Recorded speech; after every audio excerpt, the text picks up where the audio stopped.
Fios do Tempo, Hilos del Tiempo, del Atelier de Humanidades. Ver atelierdehumanidades.com. Enfermarse en un mundo convivencial. Debates para el tiempo que viene. Texto de Jaime Torres Guillén. Introducción. Las pandemias no son algo extraordinario en la vida humana.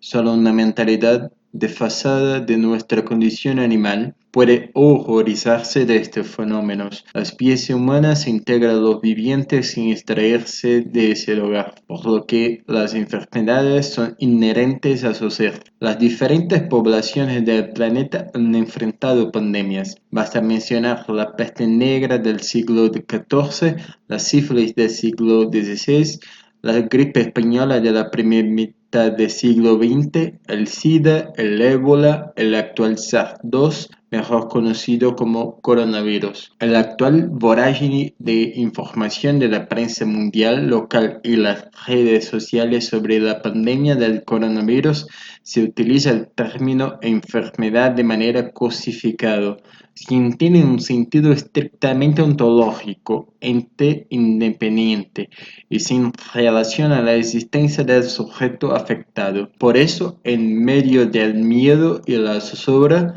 se habla de manera retórica de que los científicos de todo el mundo ya trabajan en una cura o vacuna. Gobiernos y burócratas universitarios alientan retóricas científicas de lucha contra la pandemia mientras aprovechan la situación para maquillar cifras o ganar posiciones políticas y de popularidad. Para contrarrestar estas tendencias críticas se consume a diario, es necesario organizar el debate fuera de ellas. El artículo tiene como propósito generar un debate diferente al de las tendencias actuales de abordar las dudas, preguntas, cuestionamientos, conocimientos o saberes sobre el coronavirus. Es un ejercicio reflexivo para que desde la sociología y otras disciplinas afines se mantengan activos los programas de investigación de una teoría crítica de la sociedad, en vínculo directo con las prácticas comunes de la gente. El texto comienza con una premisa que se desprende de comprender que las enfermedades están siempre en relación con las acciones y formas de estar en el mundo del sujeto que las padece. Entender, por ejemplo, que los movimientos humanos facilitan la propagación de enfermedades, así como el crecimiento de la población mundial, la falta de higiene en ciudades y hospitales, el consumo a gran escala de carne y la investigación con animales no humanos, la imposibilidad de los sistemas industriales de salud pública para curar a miles de enfermos, el debilitamiento de nuestro sistema inmunológico debido a la contaminación del aire que respiramos y al aumento de la esperanza de vida. A propósito de este último hecho, habrá que decir que es el que ha creado las condiciones para el desarrollo de enfermedades crónicas, enfermedades cardiovasculares, cánceres y enfermedades degenerativas. La vejez permite la aparición con más facilidad de infecciones o neumonía porque produce depresiones del sistema inmunológico. Es verdad que hoy sabemos que el mundo biológico tiene una capacidad de adaptación y que la creación de instrumentos para combatir las enfermedades se torna obsoletos pronto, pero dicha adaptación está relacionada precisamente con la acción humana. Por decir algo, la resistencia viral a los antibióticos es extraordinaria, sobre todo a partir del uso de estos en la ganadería intensiva. Esta resistencia es dialéctica. El mundo biológico se opone a la acción humana, es decir, también se defiende. La premisa podría quedar como sigue.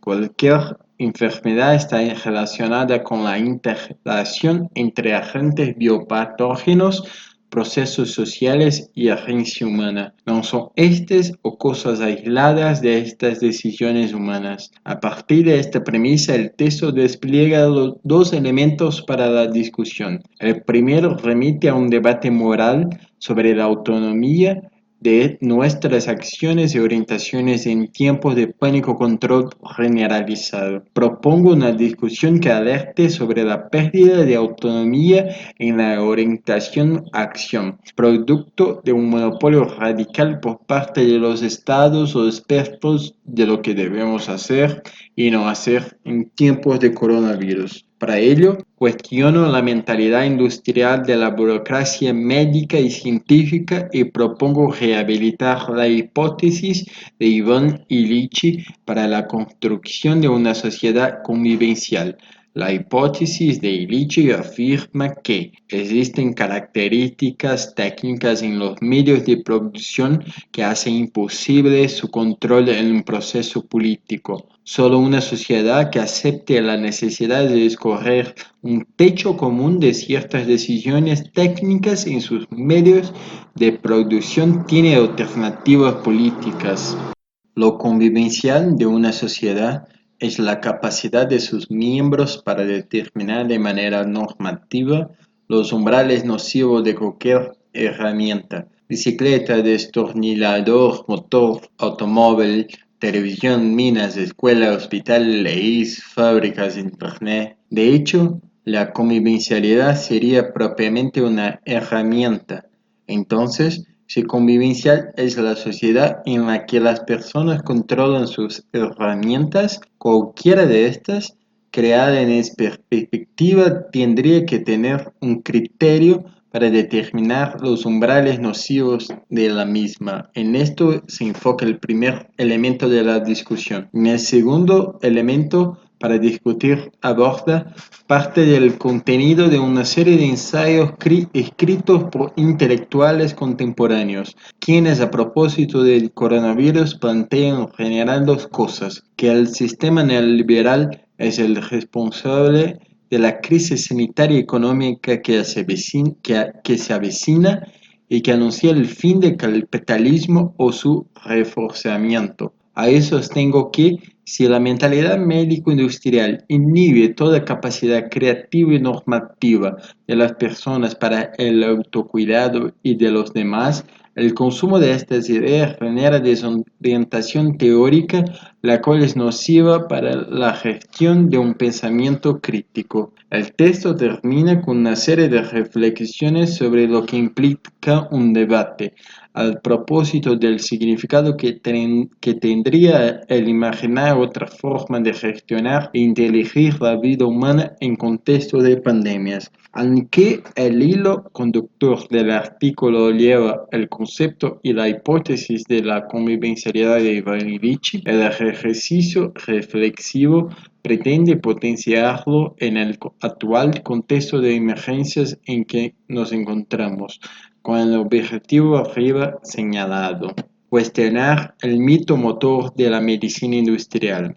La obsesión por la inmunidad da lugar a una higiene de pesadilla, ya que el sistema de salud falla en satisfacer lo que de él se requiere.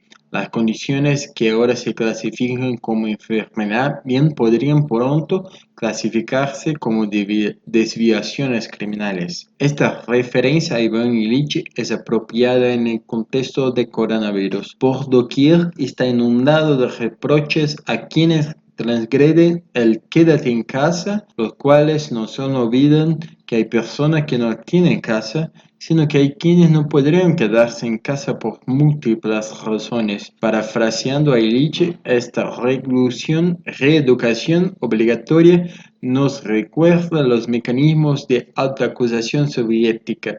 No es otra cosa que los efectos de la mentalidad industrial de los profesionales de la medicina. Llamo medicina industrial a las prácticas instrumentales que tienen el objetivo de tratar enfermedades y concebir la cura en términos utilitaristas. Esa mentalidad en la práctica inhibe toda capacidad creativa y normativa de las personas para el autocuidado y de los demás. Su punto de partida es el interés privado. Es en este caso el que no me pase a mí, y si me pasa es por culpa de la irresponsabilidad de los que no acatan las recomendaciones de las autoridades o los expertos. Pero como bien dice Iván Lich, la salud designa la capacidad de adaptarse a ambientes cambiantes, de crecer, de madurar, envejecer, de curarse cuando está uno lesionado, sufrir, esperar pacíficamente la muerte. El tema de salud corresponde a una sabiduría diversa que se gesta en la cultura determinada de un grupo de personas y hace referencia al cuidado, la sanidad y la muerte. Contrario a esto, la mentalidad industrial de la medicina profesional niega el dolor, la enfermedad y la muerte al considerarlos males a erradicar. Despoja el contenido moral que contiene la idea de salud, curar o cuidarse en un sentido sanitario. Reproduce toda una civilización médica para luchar contra estos males. Se invierte en productos costosos y la más alta tecnología para proveer al cliente que trae en su mano una póliza que le garantiza tratamiento, no necesariamente salud. Aunque en lo personal existen médicos que resisten a esta mentalidad, no dejan de crecer hospitales que atienden a pacientes con excelentes pólizas de seguros médicos. El sistema industrial de salud también es público.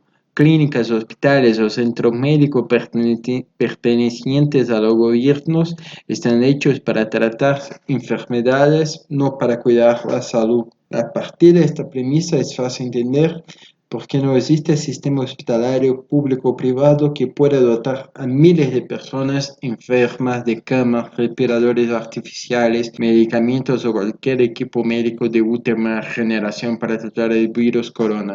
Esta emergente demanda de cada individuo por una administración institucional de su tratamiento colapsa cualquier sistema industrial médico. El debate que deseo generar aquí parte de la tesis Iván Lich.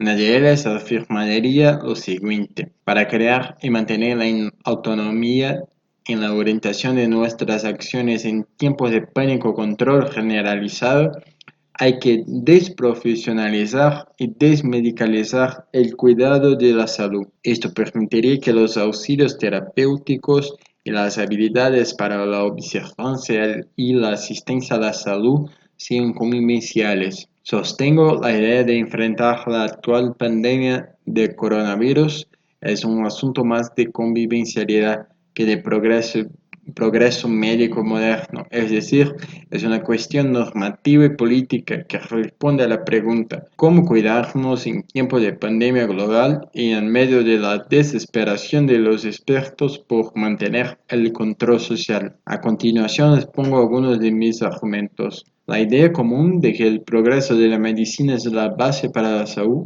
es en buena medida una ilusión. Existen y son útiles algunos antibióticos y las vacunas. Las intervenciones quirúrgicas y los tratamientos médicos prolongan algunas veces la edad de las personas. Sin embargo, en términos generales, las enfermedades colectivas se han enfrentado de manera exitosa fuera del campo médico. Se han enfrentado con herramientas morales y políticas que la gente común y algunas veces con iniciativa de las administraciones gubernamentales. Por ejemplo, lo que permitió disminuir la transmisión de la peste negra o viruela fue el cambio del ambiente urbano. Los materiales para la construcción como la piedra o el ladrillo sustituyó la madera, la paja, el acerrín u otro material donde podrían resguardarse las pulgas que portaban el bacilo, o en el caso de la construcción de mayores obras de drenaje para distanciar las ratas de las personas y en algunos casos, y la tendencia a tener gatos como mascotas. El más básico sentido común sabe que el mayor saneamiento del agua para el consumo humano, así como un mejor servicio en la distribución pública de esta y una nutrición balanceada, las infecciones diarreicas o el cólera disminuyen. Si nos dispusiéramos a hacer un balance de la reducción de la morbilidad y mortalidad, es probable que nos encontremos que los matamoscas, la limpieza y cloración de los contenedores de agua, el condón, tiene más logros que los resultados de la intervención médico-industrial. Los procedimientos antisépticos que recomendó y semelas contra la fiebre puerperal o el uso de jabón y tijeras por parte de las parteras no pertenecen a la medicina, son ejemplos de convivencialidad. En una palabra, las mejoras ambientales y las medidas sanitarias de la comunidad son significativas para las expectativas de la vida de las personas, porque son herramientas convivenciales de cuidado a la salud. Toda la geografía que se mueve alrededor de la historia de la medicina, sobre todo aquella que nos habla de las luchas contra los gérmenes, no son cuestiones exclusivamente médicas. En la Francia de 1870, el triunfo de la medicina antiséptica se debe más a un movimiento político de la época, el movimiento higienista. Dicho movimiento pretendía evaluar la calidad de la vida, la calidad moral de los ciudadanos, mediante la limpieza, el orden, el urbanismo, la protección del consumidor, la defensa del ambiente, cuyos resultados prácticos incluían desde el depósito de agua para limpiar retretes hasta la mejora del alcantarillado o la pasteurización de la leche. Frente al conocimiento del ciudadano común sobre una docena de enfermedades, en Europa 1770 la medicina en general sabía solo un poco de pestes y erupciones pustulosas. Bien se podría decir que las enfermedades se controlan por sistemas normativos sanitarios, no por el avance científico de la medicina. Esa conclusión podría formar parte de los elementos para la construcción de la convivencialidad. El mismo Luc Montagnier lo ha expresado para el caso de la epidemia de SIDA. Esta epidemia está controlada en parte porque no se puede decir que las personas en tratamiento médico están curadas. La lucha contra el SIDA, como les gusta hablar a los gobiernos y burócratas de los centros universitarios, no se gana en la medicina, sino en el campo moral. Por ejemplo, lograr quitar el monopolio moral a la Iglesia Católica y otras iglesias para que el uso de condones y la sexualidad informada sean la mejor herramienta sanitaria convivencial. Por lo que toca al coronavirus, vale la pena señalar un dato al respecto. El quédate en casa fue más una insistencia de personas que en China, Italia o España padecieron los controles o descontroles de los sistemas estatales y de los expertos. Sus mensajes de alerta y cuidado sanitario fueron transmitidos por las redes sociales, mucho antes que el gobierno mexicano y las predicciones científicas de los académicos lo presumieran como una política de Estado basada en evidencias científicas. Una vez más, el guardar distancia entre personas o lavarse las manos constantemente para evitar contagios es parte de la herencia higiénica de la gente común, no un logro de la ciencia médica. Lo que le falta a este mensaje de quédate en casa y las diversas acciones normativas de la gente común es articularlas en un contenido convivencial.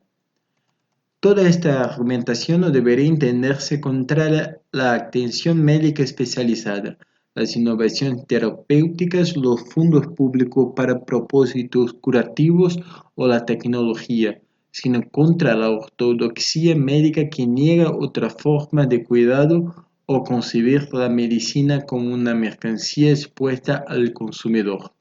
Aun así, conviene recalcar que la asistencia a la salud construida desde la convivencialidad atendería cuestiones significativas para la vida humana: la nutrición, el juego y el ocio, la higiene ambiental, el control natal, la cultura del cuidado o primeros auxilios. Todas ellas contienen aspectos normativos a discutir, crear y recrear continuamente, no sin tensión. Ahí el médico sería parte de esta herramienta y no un agente que monopoliza el concepto de salud y cuidado bajo el supuesto de por prescripción médica. Una sociedad convivencial también integraría la capacidad personal y virtuosa de las personas para enfrentarse al dolor, al sufrimiento y a la muerte. Así sufrir y morir no serían males que la medicalización negara, ni el sanar una mercancía de querer. La medicina industrial poco sabe del arte de sanar, sufrir y morir que las diferentes culturas han desarrollado como capacidad humana. Cuando la gente es sana, es autónoma, necesita intervenciones burocráticas mínimas para amarse, dar a luz, compartir la condición humana y morir. Existen experiencias sobre lo que he argumentado, pero por ahora dejo para otra ocasión exponerlas. Basta los elementos presentados para iniciar un debate para imaginar enfermarse en una sociedad convivencial y no en un sistema industrial como el que estamos padeciendo. De la desorientación práctica a la desorientación teórica. En las últimas semanas, la ondada de información falsa, plausible, verificable, cierta, deliciosa, se le sumó la escritura que sobre el coronavirus realizaron los y las intelectuales de moda que surten con sus buenas ideas a buena parte de las ciencias sociales. Gracias a la editorial emergente Aislamiento Social Preventivo y Obligatorio, ASPO, tuvimos acceso a una serie de textos de estos intelectuales como George Agamben, Zizek, Jean-Luc Nancy, Judith Butler, Alain Badiou, David Harvey, Byung-Chul Han, Raoul Zibesh. En el contenido de estos intelectuales en boga, existen dos planteamientos que en el fondo son muy parecidos. Algunos culpan al sistema neoliberal por la crisis sanitaria y económica que se avecina. Otros señalan el inminente fin del capitalismo o su reforzamiento. Quienes se centran en esto último vaticinan la expansión de nuevas formas de control, esta vez proveniente no de Europa o Estados Unidos, sino de Asia. Según ellos, la enfermedad epidémica del coronavirus traería consigo una nueva colonización. En este grupo se encuentra Agamben, para quien bajo la actual epidemia hay una tendencia creciente a utilizar el estado de excepción como paradigma normal del gobierno, o Franco Bife Berarte, quien supone la imposibilidad de salir de la axiomática del capital, por lo que en la actual situación no estemos preparados culturalmente para pensar el estancamiento como condición de largo plazo. No estamos preparados para pensar la frugalidad, el compartir. No estamos preparados para disociar el placer del consumo. En esta misma tónica, Byung-Chul Han sostiene que la mentalidad autoritaria de los estados asiáticos y su infraestructura tecnológica de vigilancia y control será un modelo para Occidente, por lo que tras la pandemia el capitalismo continuará aún más pujanza. Así piensa también Raúl Zibesh, para quien el dragón ya es referente y ejemplo en cuanto al control social de la población. Sin embargo, Zibesh se puede agrupar en quienes ven el inminente fin del capitalismo a partir de lo que llaman la profunda crisis del sistema que generará la pandemia. Según este intelectual, entramos en un periodo de caos del sistema mundo y que es la condición previa para la formulación de un nuevo orden global. Zizek cree que se propagará un virus beneficioso anticapitalista y procomunista, el virus de pensar en una sociedad alternativa, una sociedad más allá del Estado-nación, una sociedad que se actualiza a sí mismo en las formas de solidaridad y cooperación global. La diferencia entre Zizek y Zibesh es que, por lo menos este último, nombra algunos casos para reforzar sus ideas. Dice, por ejemplo, que los pueblos originarios y negros de América Latina, con destaque el del zapatismo, los Nasamizaki de Colombia y los mapuche, están en mejores condiciones de enfrentar lo que llama el nuevo modelo de control asiático. Pero es una diferencia formal. El fondo es el mismo. David Harvey es de los que se centra en las repercusiones económicas y demográficas de la difusión del virus en función de la crisis del modelo económico neoliberal. Jean-Luc Nancy cuestiona a los gobiernos neoliberales por no ser más que tristes ejecutores de una dudosa civilización, y Judith Butler por la incapacidad de esto para prepararse con anticipación a la pandemia. Pues bien, si la mentalidad médico-industrial inhibe toda capacidad creativa y normativa de las personas para el autocuidado de los demás, el consumo de estas ideas genera desorientación teórica.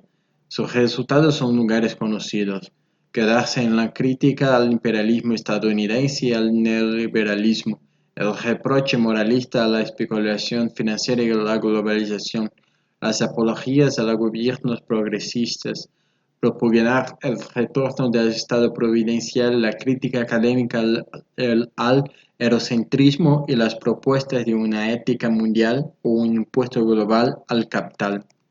Paradójicamente, la CEPAL y el FMI actualmente llegan a estos mismos lugares. En sus últimos comunicados hablan de la necesidad de solidaridad y compasión, de pensar en los demás, de comités éticos, de unirnos, de que no todo es dinero, de volver juntos a la normalidad porque solo así saldremos de esta crisis. Pero, como lo dijera bien Ivan Illich, los dirigentes de los partidos y de las industrias son como los oficiales de un barco, apostados en el timón de mando de las instituciones dominantes. Empresas multinacionales, estados, partidos políticos y movimientos organizados, monopolios profesionales, etc. Pueden cambiar de ruta, de cargamento y de dotación, pero no de oficio. Por ello, es comprensible la idea reciente de los intelectuales de izquierda de que los sistemas de salud y el neoliberalismo van a colapsar por la actual pandemia del coronavirus, debido a una deficiente administración pública de los mismos. En realidad, ni los gobiernos progresistas evitarán tal colapso. El sistema industrial de salud actual está hecho para tratar enfermedades, no para cuidar la salud. Esto es, no fue creado mediante alguna herramienta convivencial. Por tanto, no existe sistema hospitalario público o privado que pueda dotar a miles de personas enfermas de camas, respiradores artificiales, medicamentos o cualquier equipo médico de última generación para tratar el virus corona. Para contrarrestar estas tendencias intelectuales en el marco de una reflexión sobre la convivencialidad, es necesario mantener activos los programas de investigación propios de una teoría crítica de la sociedad. Estos alimentan la base de la crítica social. Como la convivencialidad no es un programa de gobierno ni una política pública, sino un conjunto de prácticas normativas que se tejen desde la gente común, es deseable que se nutran de una crítica social. Sobre este punto conviene precisar que no todo lo escrito en Sopa de Wuhan es contrario a una teoría crítica. Destaco el texto de María Galindo, boliviana militante del feminismo radical, psicóloga y comunicadora, cofundadora del colectivo Mujeres Creando en 1992, quien plantea un problema en términos convivenciales al preguntar: ¿qué pasa si decimos preparar nuestro cuerpo para el contagio? ¿Qué pasa si asumimos que no contagiaremos ciertamente y vamos a partir de esta certidumbre procesando nuestros miedos? ¿Qué pasa si ante la absurda, autoritaria y idiota respuesta estatal al coronavirus nos planteamos la autogestión social de la enfermedad, de la debilidad, del dolor, del pensamiento y de la esperanza?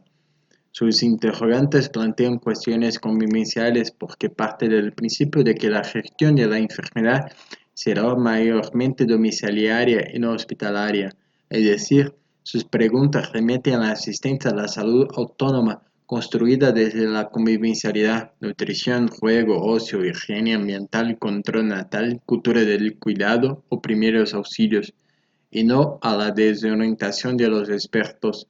Eso es fundamental para una orientación teórica en tiempos de pandemia, porque no solo desplaza las ideas dominantes de los intelectuales de izquierda y sus conceptos reificados de estado de excepción, biopolítica, necropolítica, neoliberalismo y lo largo, etc., sino también de la retórica de los expertos gubernamentales, académicos y burócratas universitarios, quienes alientan una guerra contra el virus a través de sus modelos de predicción matemática, la creación de vacunas, el tratamiento hospitalario y el disciplinamiento social. A esta última idea dominante se suman las grandes cadenas de información y las redes sociales. Ahí se crea una apología a las batas blancas porque son las que están al frente de la pandemia. Eso en parte es cierto, pero solo en parte.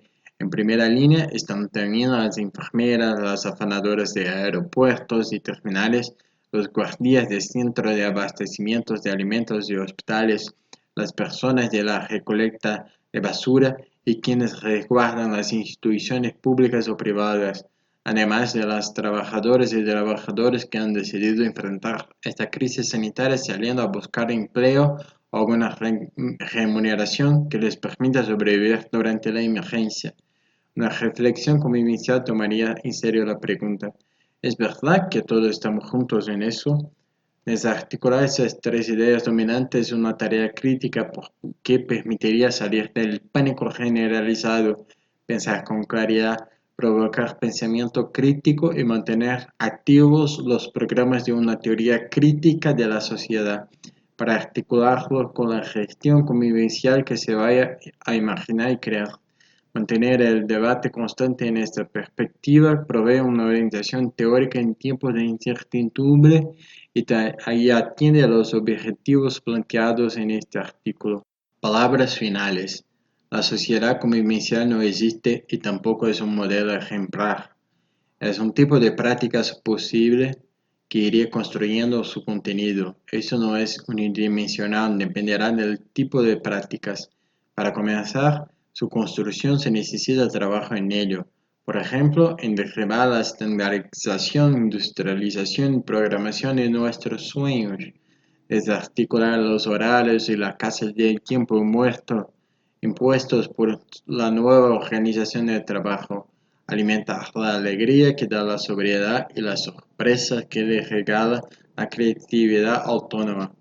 Como dice Iván Illich, los criterios de la convivencialidad no son reglas a aplicarse mecánicamente, sino indicadores de la acción política concerniente a todo lo que debe evitar. Son criterios de detección de una amenaza que permite a cada uno hacer valer su propia libertad. Para construirla habría que romper la desorientación práctica y teórica antes señalada y salir del pánico generalizado. Un efecto de ello sería el reconocer la condición emocional en que nos encontramos y el nivel de sufrimiento que padecemos, porque la necesidad de prestar voz al sufrimiento es condición de toda verdad. Solo el sujeto sabe lo que experimenta cuando sufre, de ahí la necesidad de que hable y se exprese.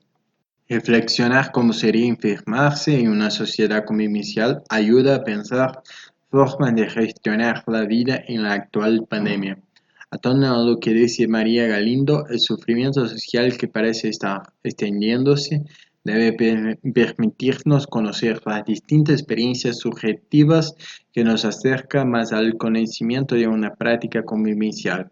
Todo esto pasa por la necesidad de discutir en términos críticos normativos las instituciones que organizan las relaciones sociales en el sentido de si estas son las apropiadas para la salud, la justicia, la equidad o la amistad. En suma, reflexionar sobre el significado de enfermarse en sociedades que practican la convivencialidad tiene sus ventajas. Comienza a desconfiar de los especialistas quienes obstruyen la autonomía de las personas y su creatividad, a subvertir los efectos de la escolarización porque se potencia el reconocimiento y la capacidad de cada quien para moderar su porvenir y evitar la imposición de saberes. Adquiere sentido de conversar y practicar los valores de la equidad, la autonomía creadora, la viabilidad y la justicia.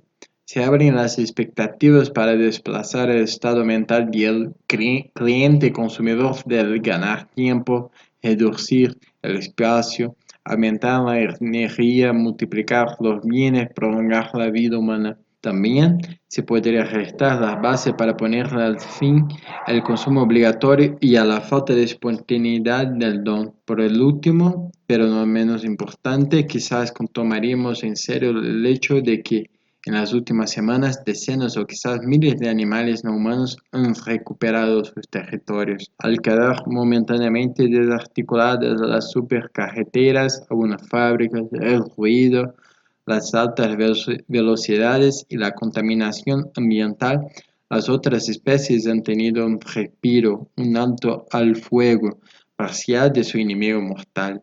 Una sociedad convivencial sin duda se preguntaría dos veces cuál debería ser su relación con los animales no humanos y el mundo que habita.